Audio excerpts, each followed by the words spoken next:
নমস্কার বন্ধুরা, কেমন আছো তোমরা সবাই? আশা করি তোমরা সবাই ভালো আছো। আমিও খুব ভালো আছি। তোমাদের সবাইকে রিতার রান্নাবান্না চ্যানেলে স্বাগতম। আজকে তোমাদের সঙ্গে কচি কুমড়োর একটা ভর্তা শেয়ার করছি। ভর্তাটা কিন্তু অসাধারণ, অবশ্যই একবার ট্রাই করবে।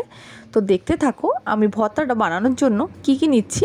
তো একটা কচি কুমড়ো অর্ধেকটা নিয়ে নিয়েছি, ভেতর থেকে সমস্ত দানাগুলো আমি বের করে নিয়েছি দুটো ডিম, পেঁয়াজ, ধনেপাতা কুচি, টমেটো কুচি আর কাঁচা লঙ্কা কুচি।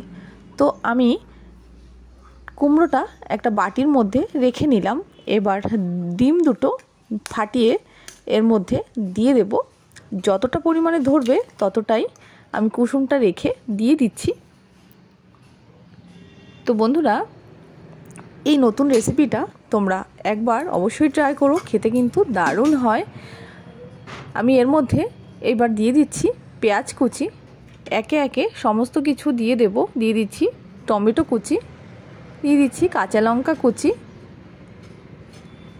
দিয়ে দিচ্ছি ধনেপাতা কুচি। এবার দিয়ে দেব পরিমাণ মতো লবণ। এবার আমি উনুনে একটা কড়াই বসিয়ে দেব, তাতে দিয়ে দেব সামান্য পরিমাণে জল আর একটা স্ট্যান্ড দিয়ে দেব, যাতে কুমড়োটা নড়াচড়া না করে। তো স্ট্যান্ডের উপর আমি কুমড়োটা দিয়ে দিচ্ছি। বন্ধুরা, আমি আরেকটু জল এখানে দিয়ে দিচ্ছি, বেশি জল দেব না, খেয়াল রাখতে হবে যাতে যখন টকবক করে ফোটে ভেতরে ঢুকে না যায়। তো একটু বুঝেই জলটা দিতে হবে।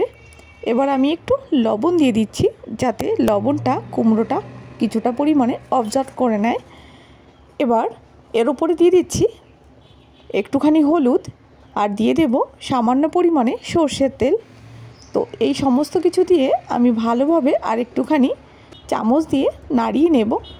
তো বন্ধুরা, অন্তত 10 থেকে 15 মিনিট আমাকে এইভাবে ঢেকে ঢেকে এটাকে রান্না করে নিতে হবে।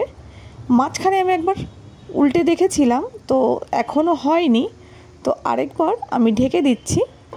বন্ধুরা, পুরোপুরি সেদ্ধ করতে প্রায় 15 মিনিট সময় লেগেছে।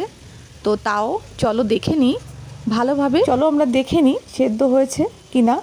তো একটা চাকু দিয়ে দেখছি, দেখো সেদ্ধ হয়ে গেছে। আমি ওভেনটা অফ করে দিচ্ছি আর কিছু সময় আমি এইভাবে ঢেকে রাখবো, তারপরে কুমড়োটা নামিয়ে মেখে নেব। তো কিছু সময় পরে আমি স্ট্যান্ডটা ধরেই নামাচ্ছি। বন্ধুরা, এখনও গরম আছে, ধরা যাচ্ছে না, তাই উল্টে আমি ঢেলে নিলাম। তো বন্ধুরা দেখো, দেখতে কতটা সুন্দর হয়েছে। এবার ভেতরে তোমাদের কেটেও দেখাচ্ছি সমস্ত কিছু কতটা সেদ্ধ হয়েছে। দেখো কুসুমগুলো একদম আস্তই রয়েছে। তো বন্ধুরা, এবার এই সমস্ত কিছুই মেখে নিতে হবে। গরম রয়েছে তাই আমি চাকুটার সাহায্যে ছোট ছোট টুকরো করে নিচ্ছি। একটা কুসুম আমি এর মধ্যে মেখে নিচ্ছি, আরেকটা কুসুম আস্ত রেখেছি। তো এর মধ্যে আমার আরেকটু পরিমাণে লবণ যদি লাগে দেখে নিতে হবে। এখানে লঙ্কা লবণ তোমরা আরও অ্যাড করতে পারো।